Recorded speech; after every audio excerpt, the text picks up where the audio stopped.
Puskesmas Beruringin, yang terhormat Ketua Tata Usaha atau yang mewakili, yang terhormat Ketua PJ Mutu, dan yang saya hormati seluruh koordinator program serta seluruh karyawan UPTD Puskesmas Beruringin yang berbahagia.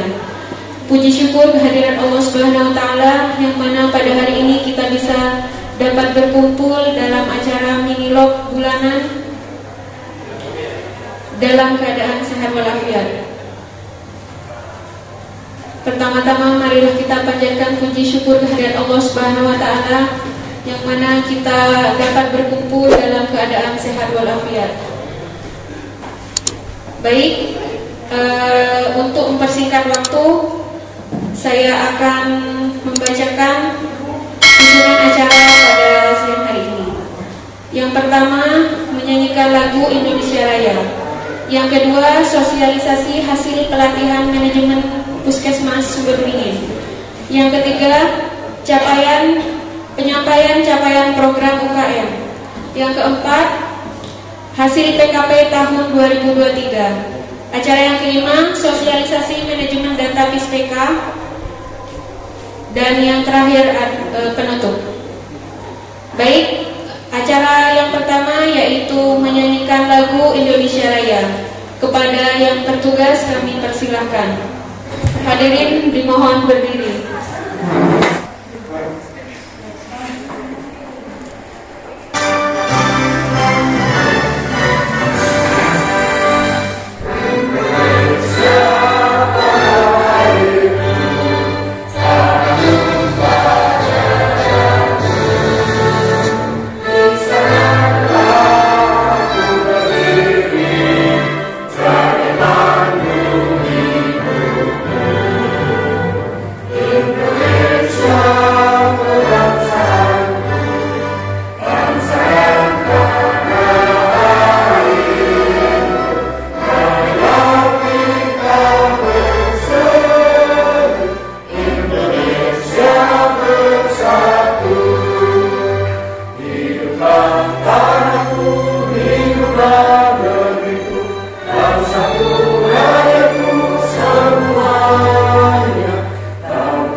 Hadirin dimohon duduk kembali.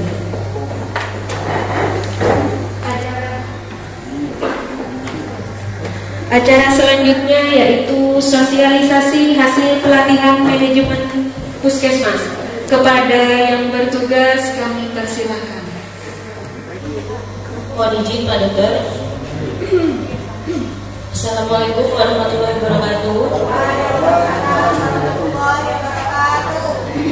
Di sini saya mewakili Bu Kusnul yang kebetulan hari ini tidak bisa hadir, melakukan sosialisasi dari hasil pelatihan manajemen Puskesmas selama 12 hari di Monajati. Sebenarnya materi di sini banyak sekali yang ingin saya tularkan dan ingin saya sampaikan. Saya ambil poin-poin pentingnya saja yang saya rasa semua harus tahu. Sebenarnya pelatihan manajemen ini akan mungkin lebih baik kalau seandainya kita dapatkan sebelum akreditasi. Tetapi jadwalnya kita mendapatkan pelatihan setelah akreditasi. Tapi nggak apa-apa. Sebelum saya menyampaikan materi, ada beberapa hal yang ingin saya sampaikan, bahwa mungkin di sini untuk teman-teman yang CPNS yang masih fresh, ini ilmunya juga kurang lebihnya sama dengan dengan yang disampaikan Bapak Lasar. Dan untuk ibu-ibu dan bapak-bapak yang sudah sekolah PNS bisa refreshing, dan harapannya untuk teman-teman yang non ASN ini bisa jadi ilmu baru, bisa jadi tambahan ilmu, jadi kita bisa bersama-sama melaksanakan manajemen puskesmas tanpa membedakan apa itu ASN atau non ASN, jadi semua wajib tahu tentang manajemen.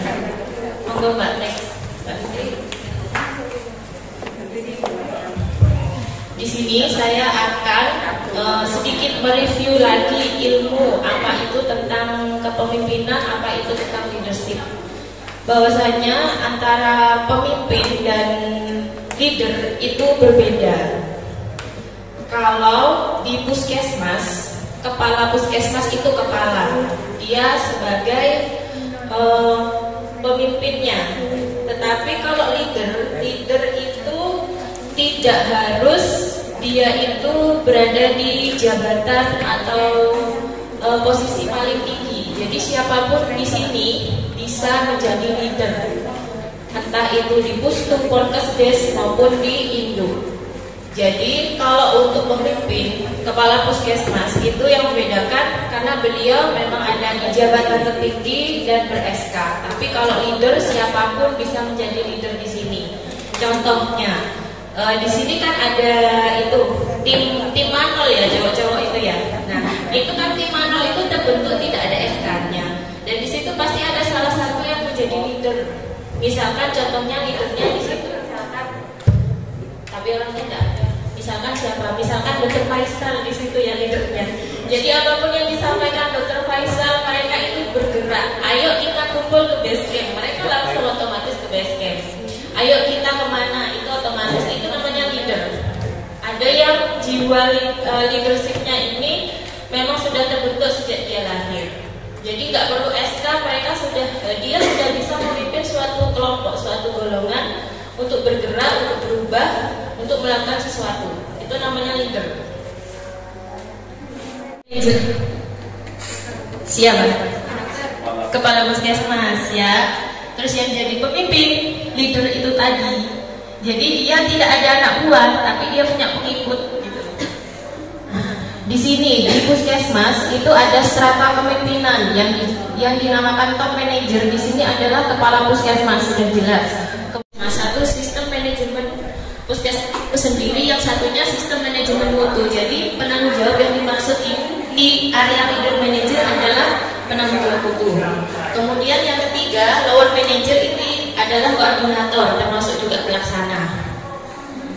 Jadi misalnya dalam suatu kegiatan atau acara, top manager kampus tidak bisa hadir, bisa diwakili oleh manajernya. Di situ ada kepala TU dan PJ mutu. Misalkan PJ mutu, kepala TU-nya berhalangan hadir, otomatis langsung PJ mutu yang menjadi pemimpinnya. Jadi di sini itu adalah urutan strata kepemimpinan. Jadi tidak semua kegiatan itu harus kampus langsung yang memimpin. Jadi itu yang perlu diketahui oleh Bapak Ibu.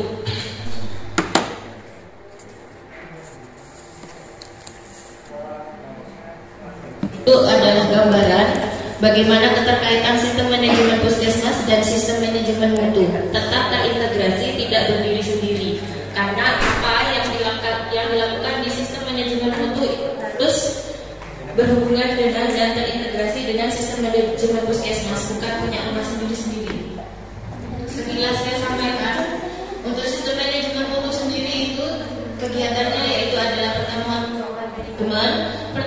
P1, P2, P3. Saya akan mereview sedikit karena P1, P2, P3 ini tidak hanya berlaku untuk akreditasi saja.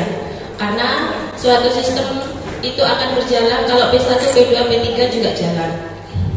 Nah, untuk P1 ini dimulai dari apa? Dari apa Bu? Pak, P1 dimulai dari apa? Perencanaan. Ya, perencanaan meliputi apa? Kan masih 1 bulan, sekitar 1 bulan pasti masih angkat ilmunya akreditasi. P1 apa? P1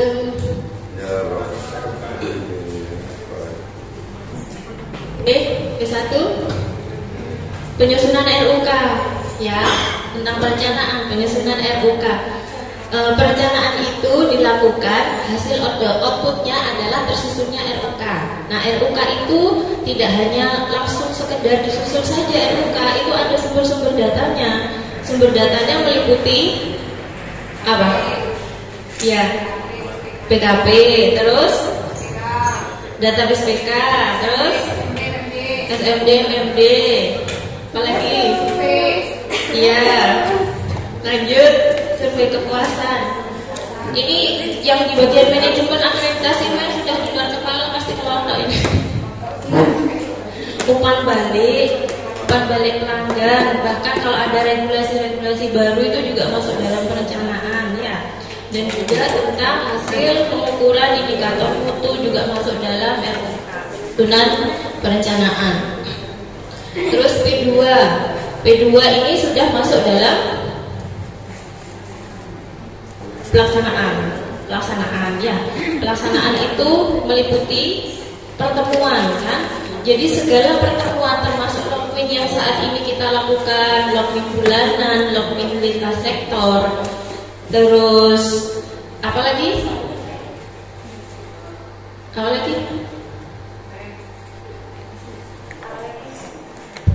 Ya, segala pertemuan itu sudah pelaksanaan. Itu masuk ke P2. Ya, itu masuk ke P2. Ya. Kemudian untuk P3 ini sudah masuk ke bagian penilaian, ya, bagian ke penilaian. Penilaian itu meliputi apa saja? Penilaian PKP juga masuk, dari hasil monitoring evaluasi itu juga sudah masuk P3 ya. Makanya kenapa dalam setiap kegiatan itu jadi yang melaksanakan P1, P2, P3 itu bukan hanya KTU saja, bukan hanya manajemen saja, tapi semua kegiatan itu harus ada P1, P2, P3. Bahkan UKP pun itu harus P1, P2, P3. Contohnya loket kalau dia tidak melakukan perencanaan di B1 untuk pelaksanaan pelayanan pasien, bagaimana dia tentang kebutuhan rekam medis. Kalau dia tidak melakukan penyusunan perencanaan rekam medis, otomatis di pelaksanaan dia akan terganggu. Rekam medisnya kurang, hilang, atau mungkin ada perubahan format. Jadi kan harus semua kegiatan harus ada P1, P2, P3. Jadi P1, P2, P3 itu tidak hanya di manajemen, tidak hanya untuk penyusunan RUK Puskesmas, tidak hanya untuk penyusunan Renstra, tidak hanya yang harus tahu TU. Jadi semuanya itu harus tahu P1, P2, P3. Bahkan saat pelaksanaan di P3 loket ya, itu kan juga ada indikatornya untuk memantau, untuk memonitoring tentang kelengkapan rekam medis contohnya. Nah itu kan sudah masuk P3. Jadi P1, P2, P3 sekali lagi bukan hanya di manajemen, bukan hanya di admin. Jadi semua itu harus tahu P1, P2, P3. Bahkan di Pustuponkesdes di kegiatan misalnya Posyandu, kalau nggak ada P1, P2, P3, pasti pelaksanaan Posyandu tidak akan maksimal, akan terganggu. Contohnya, besok mau ada Posyandu, jika tidak ada perencanaan tentang jadwal, tentang kebutuhan waktu Posyandu itu dibutuhkan siapa saja yang harus datang, apa saja yang dibutuhkan. Waktu pelaksanaan Posyandu pasti bingung, ya kan? Kurang apa, kurang vaksinnya misalnya, terus kurang petugasnya, terus jadwalnya mundur gitu. Waktu pelaksanaan P3 pemantauannya di mana? Kalau misalkan tidak dipantau dan pelaksanaan seperti itu terus dilaksanakan tanpa ada pemantauan, tidak ada perubahan, tidak ada perbaikan, ya sampai kapanpun ya akan terus seperti itu, kegiatan tersebut tidak ada perbaikan gitu. Kalau pertama kan planning, do, terus action, terus DPDCA ya. Nah yang P, kalimat yang P di depan itu bunyinya bukan lagi kegiatan kelas ibu hamil, tapi bunyinya jadwal kelas ibu hamil mundur. Baru kita terjemahkan, kita kembangkan tindak lanjutnya apa, kenapa jadwal itu mundur, gimana caranya jadwal itu tidak mundur, itu baru yang namanya PDCA. Kemudian dilakukan PDCA lagi, itu hambatan yang kedua tentang kehadiran peserta tadi itu. baru itu namanya PDCA yang kedua. Jadi satu kegiatan itu PDCA-nya bisa 5, bisa 10 sesuai dengan hambatan dan masalahnya. Ya, ini tentang ILP.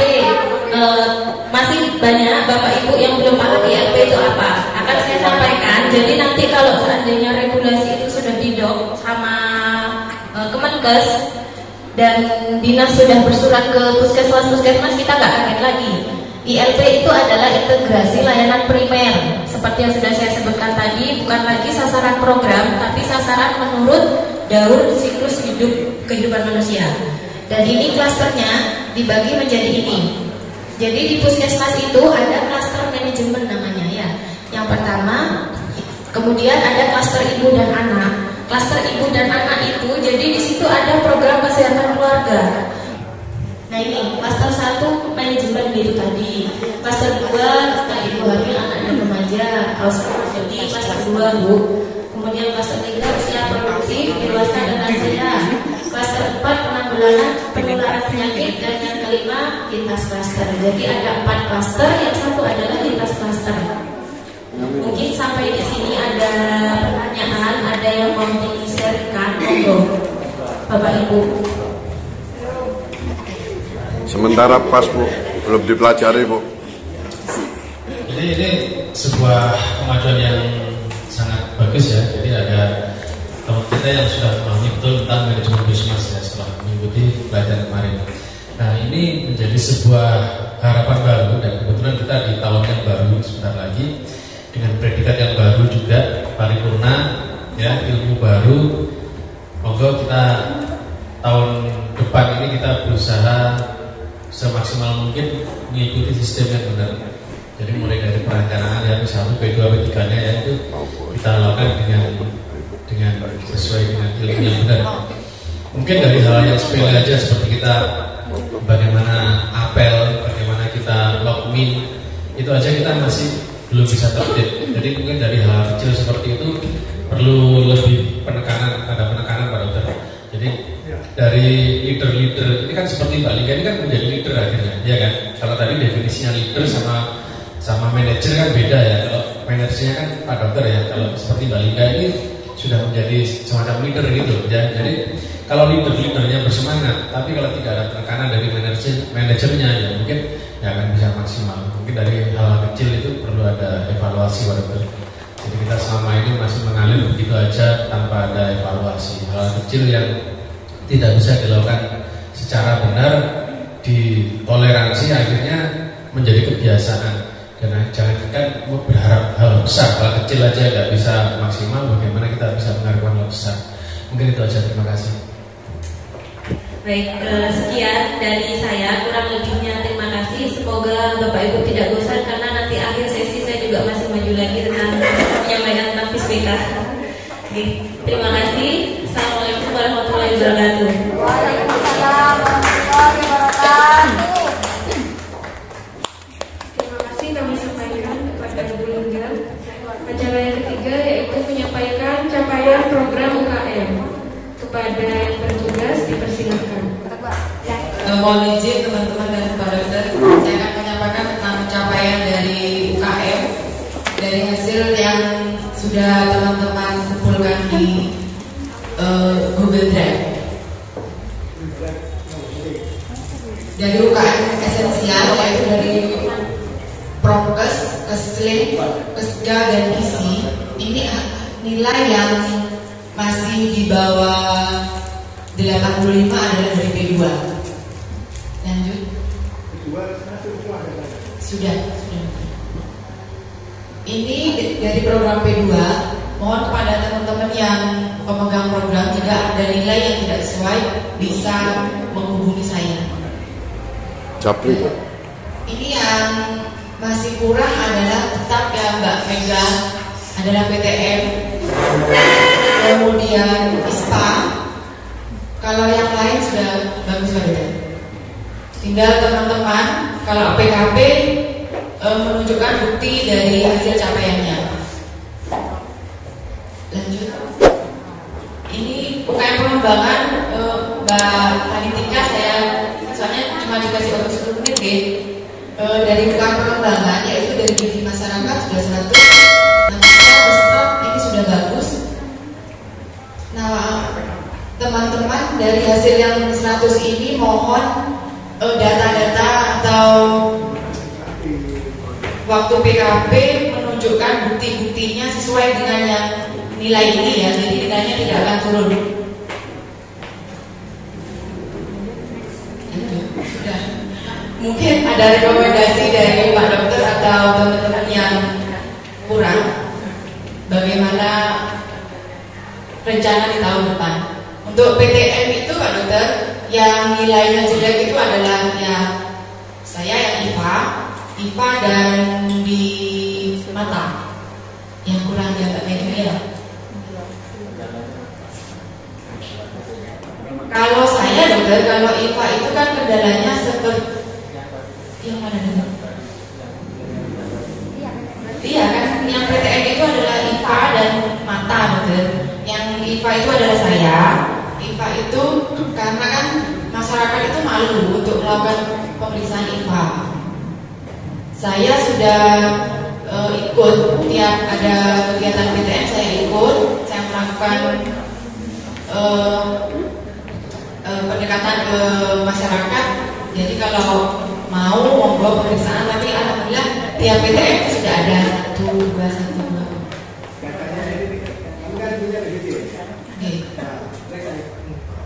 Ya,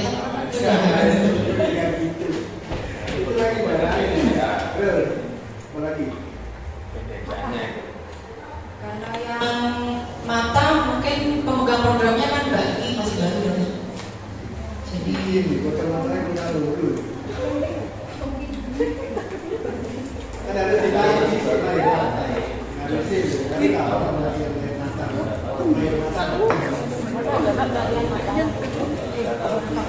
kemarin itu sudah dikasih tahu Dokter.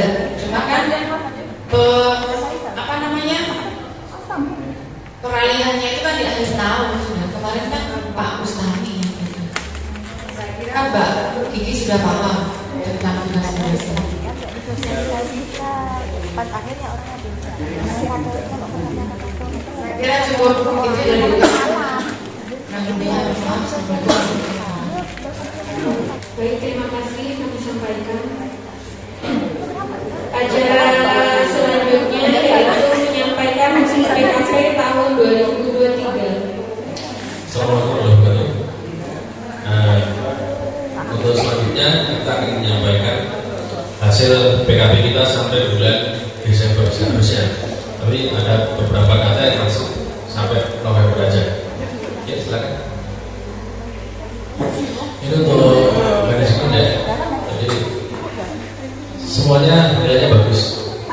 Ya, data lingkungannya harus ada. Jadi pada saat PKP harus siap. Ya. Oke, selanjutnya untuk keadaan esensial, ya seperti yang tadi dipaparkan sama Mbak Rosa ya. Ini P2-nya yang masih kurang dari 80%.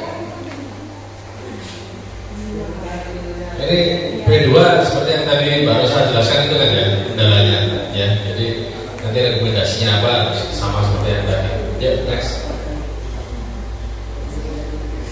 Saya nanti bukannya sampai dengan yang tadi tidak ada yang tampilkan. Tapi bukan aja. Oke. Jadi yang ini sudah dijelaskan tadi itu ya, next. Ya udah. Kalau kaki udah.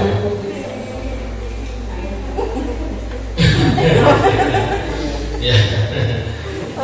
Jadi tadi di grup UKT ya, tadi Dr. Zaida sudah lihat soal data dan ini masih progres ya, masih loadingnya masih belum finish.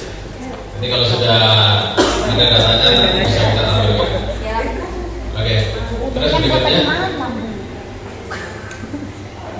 Nah, ini untuk mutu ya, jadi mulai dari KKT, APD bagus ya, identifikasi pasien sudah bagus juga, ANC ya, ANC terpadunya sudah jalan, alhamdulillah. kepuasan pasien. Nah ini kita sebenarnya perlu lebih jeli lagi ya, karena kepuasan 100% itu boleh dibilang mustahil. Gak mungkin semua orang yang hadir atau datang menggunakan layanan kita itu semuanya puas, itu boleh dibilang gak mungkin, pasti ada. Cuma mungkin kita yang tidak mendapatkan datanya ya, jadi keluhan-keluhan mungkin tidak tersampaikan. Jadi untuk selanjutnya kita perlu lebih jeli lagi ya, untuk kepuasan ini kita perlu lebih sensitif dengan keluhan. Walaupun keluhan itu tidak disampaikan secara formal, itu perlu mendapat perhatian ya, karena kalau kita mau meningkatkan kualitas pelayanan kita juga harus lebih peka dengan kepuasan ya. Lalu yang menjadi concern di sini adalah TB. Di sini TB-nya sama bagian nggak ada ya. Ya, jadi jawabannya masih rendah. Jadi dengan ada fasilitas baru yang dibuatkan Pak Dokter ya, untuk ruang TB baru di luar itu, mudah-mudahan selanjutnya ini bisa menjadi pendongkrak nilai capaiannya. Oke, next.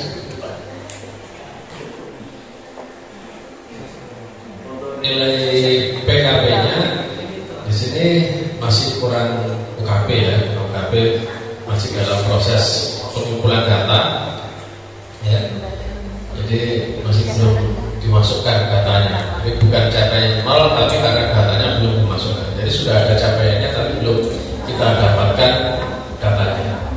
Jadi secara keseluruhan ini sudah bagus. Tinggal nanti teman-teman menyiapkan data dukungnya pada saat nanti monet PKP. Angka yang kita dapatkan ini adalah angka yang bisa dipertanggungjawabkan. Jadi jangan sampai angka yang kita dapatkan ternyata melorot karena datanya nggak ada. Oke, next. Untuk rekomendasi ya, perbaikan yang KP karena kita masih belum dapat datanya, ya kita belum bisa mengidentifikasi masalahnya. Untuk TB kebetulan pemegang programnya juga nggak ada, jadi ini masih menjadi PR untuk mengetahui permasalahannya apa. Karena capaiannya tadi yang kemudian TB ya. Untuk yang P2 khususnya mata, karena pemegang programnya baru dan tidak ada serah terima tugas ya. Jadi bukan hanya serah terima dokumen, tapi serah terima tugas itu lebih penting ya, karena pemegang program baru dia tidak tahu secara detailnya dia harus ngapain itu apa, dia belum tahu. Jadi untuk rekomendasi perbaikannya ya, pemegang program perlu mencari tahu job desk-nya dia itu apa. Jadi apa saja yang harus dilakukan, bisa ke dinas ya, atau ke puskesmas lain yang memegang program yang sama. Terus masalah pemeriksaan apa tadi? Apa yang ibu Ivan? Nah ini mungkin perlu inovasi ya. Jadi nanti silakan ibu-ibu bidan ya, bagaimana membuat inovasi supaya itu bisa meningkat capaiannya ya, bagaimana menggerakkan minat orang untuk mau memeriksakan diri ya, kan itu sudah gratis kan ya.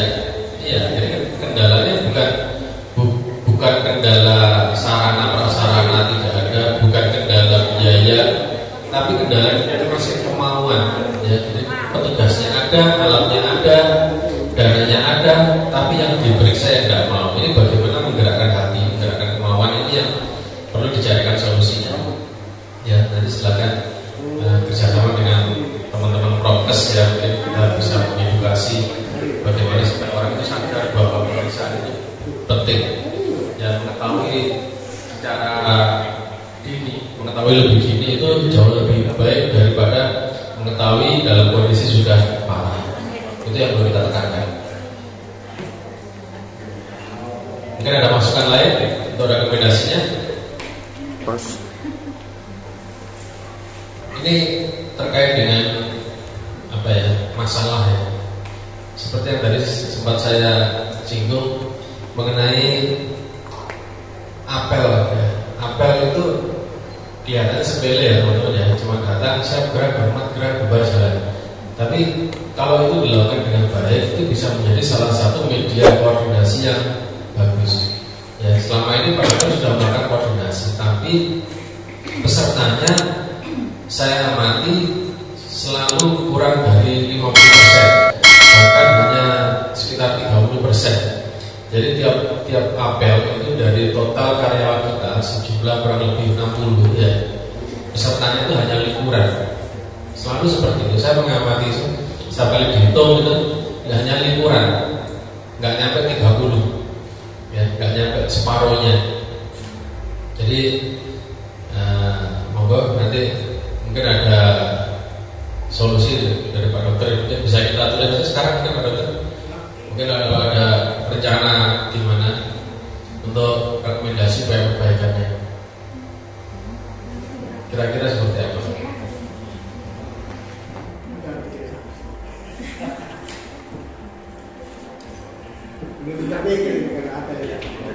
Masih.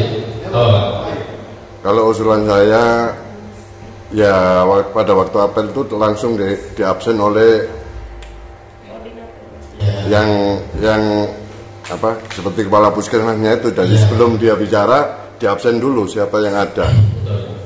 Jadi salah satu apresiasi yang bisa diberikan kepada yang hadir itu adalah dengan adanya presensi seperti ini,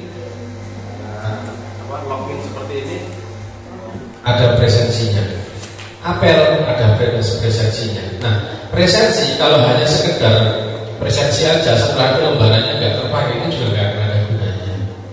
Jadi kalau seperti misalnya ada pembagian dana, ya kan, terus kita mempertimbangkan siapa yang berhak, salah satunya dengan mempertimbangkan presensi kehadiran, itu bisa menjadi motivasi, ya kan, ya. Jadi kalau selama ini kalau jenengan amati ya, yang hadir apel itu orangnya itu saja, iya kan? Yang nggak pernah hadir apel ya itu saja. Kalau memang ditoleransi jumlah kehadiran apel itu kurang dari 50%, kalau memang ditoleransi ya, nama bagian aja. Seminggu kelompok A, minggu berikutnya kelompok B, minggu berikutnya kelompok A lagi, kemudian kelompok B lagi, ya kan? Tapi nggak seperti itu kan? Selama ini hanya kelompok A terus yang hadir, kelompok B nggak pernah hadir, betul kan? Ya kan? Ini perlu carikan solusinya dalam saya. Ya. Jadi kalau dilakukan pembiaran terus-menerus ya akhirnya si kelompok A tadi akan menjadi kelompok B juga, nggak ada yang datang. Jadi harus ada ini upaya. Jadi kalau saran saya sih, kalau saya boleh mengusulkan saran ya, untuk rekomendasi perbaikannya seperti yang disampaikan Pak Wahyu tadi, adanya presensi. Jadi presensi itu nanti juga bukan hanya sekedar ditandatangani lalu hilang entah kemana nggak dipakai, tapi presensi itu nanti menjadi bahan pertimbangan untuk kebijakan selanjutnya, entah apa itu nanti, ya kan, masalah penilaian kedisiplinan kan, entah pembagian reward kan, entah apa kan, itu presensi itu akan dijadikan pertimbangan. Itu saran saya. Mungkin ada lagi masalah-masalah yang lain. Ya kita termasuk yang login ya, jadi apel dan login. Ada lagi? Mas. Oke. Kalau udah cukup itu aja. Mungkin kita nanti akan dibahas sama kepala puskesmas kita di akhir sesi. Oke, Mbak Moderator, saya kembalikan. Terima kasih banyak. Assalamualaikum warahmatullahi wabarakatuh. Assalamualaikum warahmatullahi wabarakatuh. Kembali lagi menatap wajah saya tentang penajaman data PISPK. Memang kalau untuk PISPK ini tidak hanya di Puskesmas Sumberwini, tetapi se-Indonesia yang seperti itu data PISPK-nya. Karena memang mungkin awalnya diawali dengan perbedaan persepsi ya antara beberapa instansi, beberapa pengambil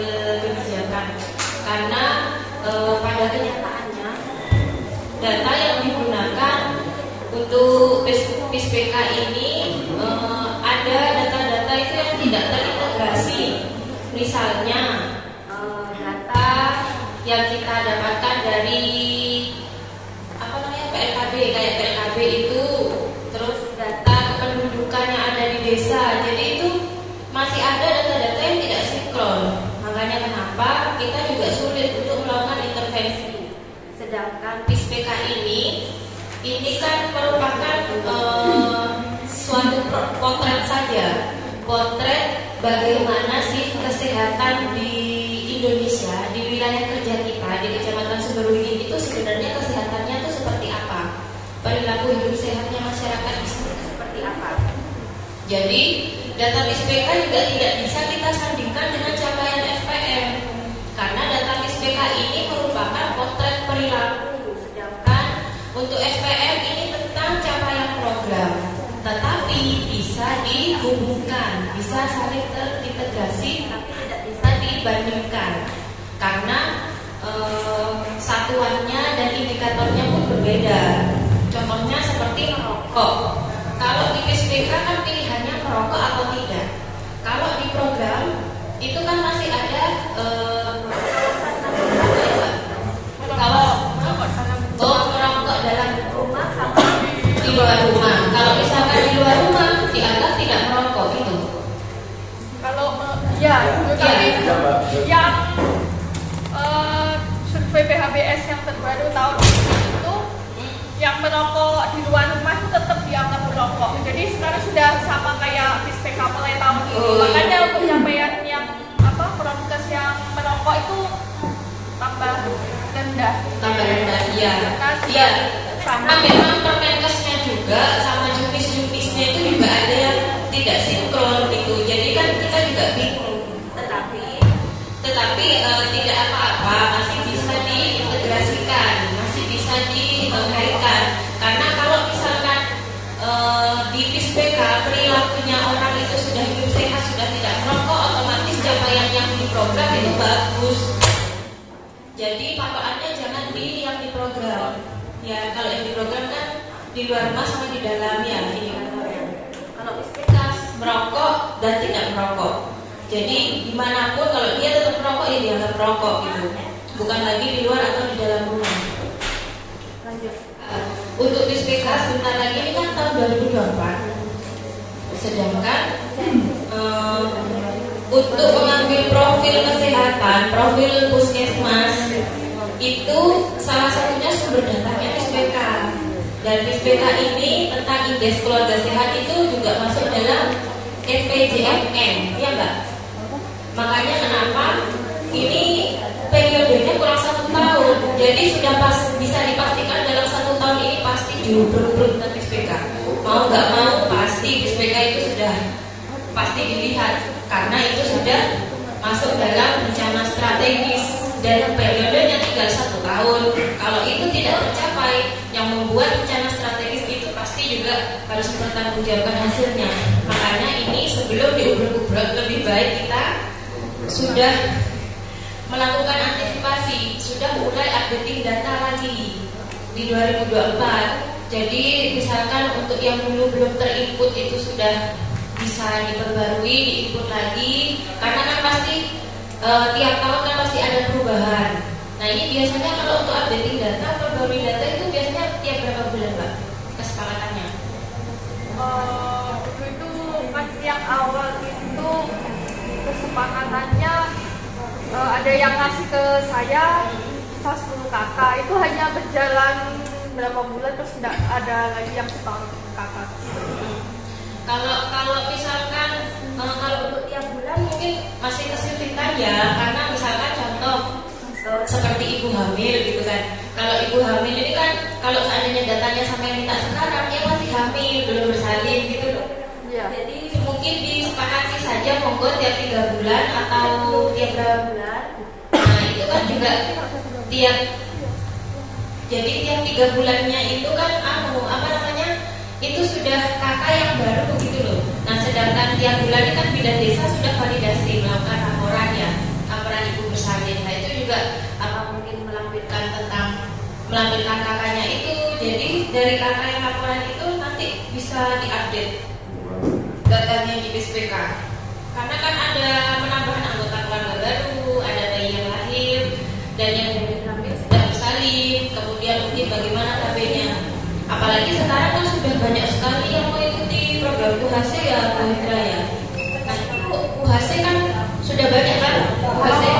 Kalau di pembiayaan, kalau misalnya mau ngentri atau updating data, kalau masalah pembiayaan kita nggak khawatir. Meskipun kita nggak datang rumahnya, kan bisa ada tiket. Nah, kan yang kita kesulitan kemarin untuk entry data kan contoh, berita HD-nya, terus merokok ngarang mungkin ya, terus bersalinnya, dia ada berita kapan, karena yang sama kan di sana. Kita Iya. Jadi kalau UHC intinya tidak perlu khawatir karena UHC ini kan poinnya lumayan tinggi juga ya di IKS-nya ya, mendongkraknya sangat tinggi juga. Nah, jadi kalau seandainya untuk kendala yang ibu bersalin itu mungkin bisa dilakukan updating data per 3 bulan. Mungkin kalau setiap 1 bulan mungkin berat dan banyak karena kan banyak sekali lagi pastinya ibu bersalin yang belum diupdate datanya. Kesulitannya juga gini Mbak, yang dulu-dulu itu juga kan belum updating, jadi tuh kita harus nyari satu-satu, ibaratnya tuh dulu tuh ibu hamil mana kayak gitu yang kelihat, terus yang TB juga yang dulu-dulu tuh yang sembuh yang mana itu kan sebenarnya harus diupdate terus. Iya, dulu TB sekarang sudah sembuh. Dulu tidak TB tiba-tiba sekarang TB gitu kan. Ya, nanti ini ada caranya di sini melihat dan di sini nanti sudah ada namanya, RT mana, kakaknya siapa itu ada di sini. Jadi dengan kalau misalkan mau lacak per RT per desa ada di sini sudah ada Excelnya. Jadi nanti tinggal mendatangi kalau misalkan perlu didatangi. Kalau seandainya tidak perlu didatangi sudah tahu ternyata orang itu sudah seperti ini sudah benar-benar bisa dipastikan ya monggo langsung diupdate datanya untuk mempercepat. Ya, lanjut Mbak. Ini ada di sini. Baru disampaikan untuk pelatihan manajemen kemarin. Enggak, sekarang kan SPK kalau misalnya dia belum selesai entry, masuk di data masuk. Itu yang belum selesai entry. Iya. Tapi kan sudah Sekarang tersebar. coba tanya, kamu berapa kali? Yang maksudnya itu kan kita itu kan Mbak Ning belum semuanya tuh masuk di SPK. Dari 13.000 kakak itu yang sekarang masuk itu 8.900 kan masih kurang beberapa gitu. Nah, itu ada ya? Singkat. Oh, kalau belum masuk tidak ada. Nah, ini juga perlu kesepakatan Pak Dokter. Misalkan data yang dipakai kita ini kan data real nih. Sedangkan kadang itu juga, misalkan kita minta data ke kayak PLKB itu ke siapa itu bukan data real yang dikasih kayak data survei. Nah ini kan juga akhirnya dari ini ya tidak bisa terintegrasi, nggak sama soalnya datanya. Nah untuk data Austrum untuk yang data ini nanti untuk selanjutnya harus disesuaikan dengan data Dapodik kalau untuk yang anak sekolah. Jadi harus koordinasi dengan instansi pendidikan. Nah, sekarang ini ya, SPK tergantung ayo, SPK. Kalau kita mau menyelesaikan, ya jangan tiap 3 bulan. Lama. Tiap bulan. Bulan harus, nggak harus kirim teman-teman sebenarnya kan. Kemarin tuh hasil itu kita sudah masuk berapa kali? Ya, dari 3.000. Jadi saya tuh itu mas saya tahu siapa. Bisa, tapi kalau misalkan kita merawatnya apa? Kecuali yang diganti kan, sesuatu kan diganti. Tapi kan diwakil kan mesti bimbing barang itu ya. Misalkan kalau misalkan ada kakak bayi, Iya. iya banyak kali. Yang berarti kan bisa kalau kamu nunggu 2 bulan, itu boleh kalau nggak bisa masuk. Ya harusnya orang yang itu misalnya bisa. Itu tadi judul corona journal. Iya. Kemarin itu saya pengalaman melakukan observasi lapangan di Puskesmas Mojokerto ya. Tipsnya di sana gimana caranya IKS-nya mereka itu tinggi. Itu salah satu caranya yaitu updating data itu dilakukan bukan hanya PJPSPK yang melakukan. Dari petugas desa dan Puskesmas perawatnya juga bisa, programmernya terutama yang masuk dalam indikator SPK itu juga juga harus ikut bertanggung jawab. Jadi tidak dilimpahkan hanya ke Mbak Ayu, itu tidak. Kemudian yang kedua itu sinkronisasi data. Memang data-data kadang kan memang tidak sinkronnya, itu juga jadi masalah kan untuk ada yang ternyata sudah lahir, kita yang kelahiran ternyata dia masih belum data pendudukan gitu. Akhirnya itu kan tidak sama. Kemudian untuk tim dokter, kalau di puskesmas yang saya datangi, tim entry sendiri, yang intervensi sendiri, yang evaluasi sendiri. Jadi orangnya itu lebih sedikit dari kita, tapi memang jauh lebih sedikit dari kita.